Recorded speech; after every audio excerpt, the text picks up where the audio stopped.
Hey everybody, this is Emehe and welcome to a brand new video on Oxygen Not Included. In today's video, I'm going to be showing you the best way to tame a volcano, whether that's early game or late game. Let's go ahead and start by actually spawning in a volcano. Let's do an aluminum volcano. Okay, so I've got two blueprints for volcanoes. I've got Volcano Tamer Small and Volcano Tamer Large. Let's go ahead and start off with Volcano Tamer Large. Go ahead and throw that down right there. Before you actually do use this one, once you build it, make sure this is idle. I don't really want it to go. I'm actually just going to destroy it. We need to suck out all of the air, which is pretty easy. Just go ahead and throw down a couple of gas pumps. Make sure they're connected to power, which they should be. Alright, so we'll go ahead and get that going. And a few things that you want to do. So you want this all to air out. You want this to be a vacuum and this whole area to be a vacuum. And then on top of that, you want to make sure that this tile right here, you want to make sure that it actually has gas in it. Doesn't matter how much, as long as there's at least a little to conduct temperature or to conduct heat. Alright, and then while this is airing out, I'm going to tell you real quick what you need to set all of your automation stuff to. Number one, this hydro sensor doesn't matter. It's just here for you to be able to close and open the doors. At least I don't think it matters. Next up is these thermo sensors. You need to set them to open up if it ever gets to be above, like, what's the max temperature for this? I'm gonna say like above 160. I was gonna say it definitely shouldn't be above 160. That would be crazy. And then this one doesn't matter. This one you need to set to, like, this one you can actually kind of change depending on, you should experiment with it. I'm gonna start it off at like just 200. Well, for demonstration we'll go about right there. And then for this thing, you want to set it to, so you want to set this one to be below whatever you want your metal to be. You don't want to go too low, because then it'll never let you get any of the metal, because it'll never cool down enough. I'm going to go like 100, that's a bit much. I'm going to go like 80 degrees Celsius. So this will open up if it ever gets to below 80 degrees Celsius. For now, I'm just going to set it to above so it doesn't, freak out on us. But you're normally going to want this on below. And a lot of these things are kind of hard to get started, but once they're started, they tend to, the tamer, this one and the other one, once you get them started, they tend to stay. And you don't have to ever touch them again. But sometimes they can be difficult to start depending on some factors. And I also will be leaving a link down in the description to this world so that you can go ahead and get the schematic if you want it. So that way you can build this in your own world. Alright, next thing we need some water. Not 1,000. We need like 400 grams of tile. Just like that. Hopefully this air comes out here soon. Let's help it. Alright, there we go. That should work. It's all a vacuum. I'm going to go ahead and close this. I'm going to set this to above, just like before. And then what we're going to do is I'm going to respawn in the volcano. Not a frost burger. I need a volcano. Let's go ahead and we'll do gold iron this time, I guess. There we go. We'll wait for it to explode. Give it a minute. Hold on. Okay, while we're waiting, I'll explain to you how this works. So pretty much the super hot metal is going to drip right here, and it's going to drip down onto here. And then this is going to transfer the heat left, and then it's going to transfer it right. We'll see it in just a second. Watch. And as you can see, this molten iron is 2,526 degrees Celsius, which is far too hot to be in the base. Far too hot. So we'll see that it will drip down. Never mind. Let's go ahead and help it out with some more iron. Not 1,000 kilograms. There we go. So now a little bit drip down right there. Well, I placed it right there, but it'll drip down. And as we can see now, this thing is super hot. So now I've got it set to below. And this water is starting to heat up. See, 28, 29.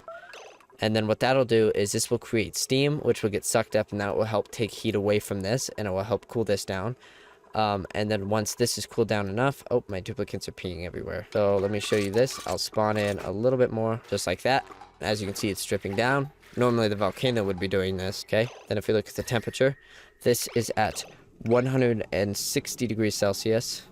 As you can see, the heat's being transferred through, and it's cooling down. 167, 164, 160. It's cooling down super fast. 150. And just by the way, I've got no mods installed except for a bigger camera zoom out and the thing that lets me spawn these guys in, so don't worry about that. Okay, we're freaking out again. Hold on. Wait for the timer. Just watch. Hold on. Timer's done. It opens up.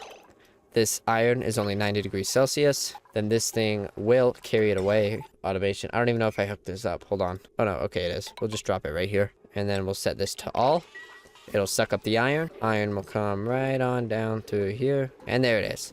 Now you've got 90 degrees Celsius iron, which is not very hot at all. I mean, it will definitely heat up the environment, but again, you can always turn this down depending on where you want it. So that's the first one.